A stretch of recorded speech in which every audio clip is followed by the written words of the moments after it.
Welcome to the McKenna's house. I'm Sarah Official, and today we're making corn cob jelly.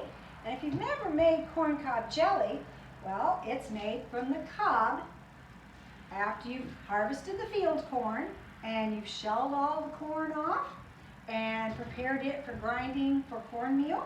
Then you just save that cob and you break it into pieces.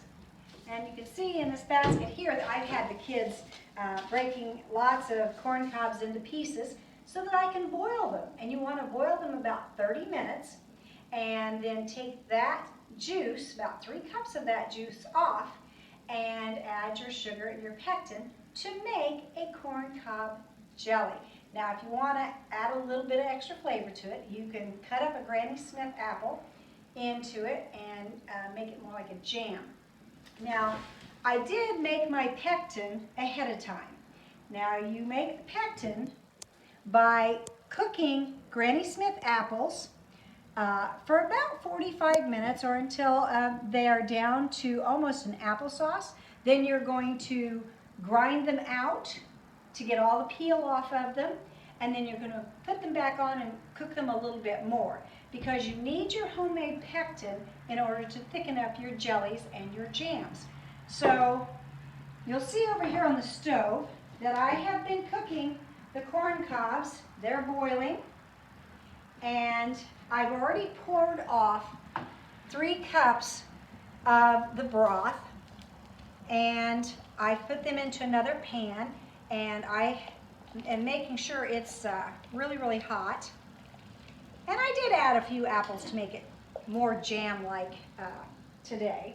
So we're going to take the 3 cups of cob broth and we're going to add to it 3 cups of sugar.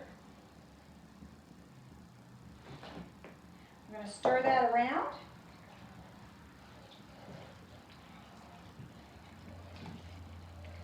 And then we're going to add our pectin.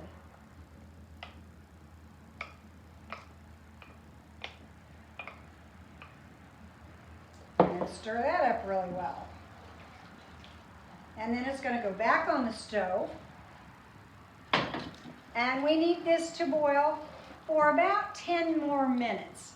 And in 10 minutes, it should start to thicken up, and the sugar will have dissolved, and the pectin will start to thicken the broth, or the cob water is more what it is. So we'll let that cook for a little bit there, and I will show you some that I've already made. So this is some cob jelly that I set earlier.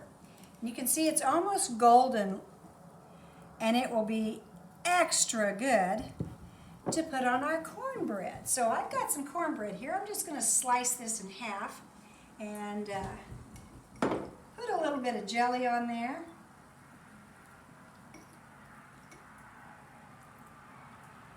And of course, we have to taste it to make sure it's good.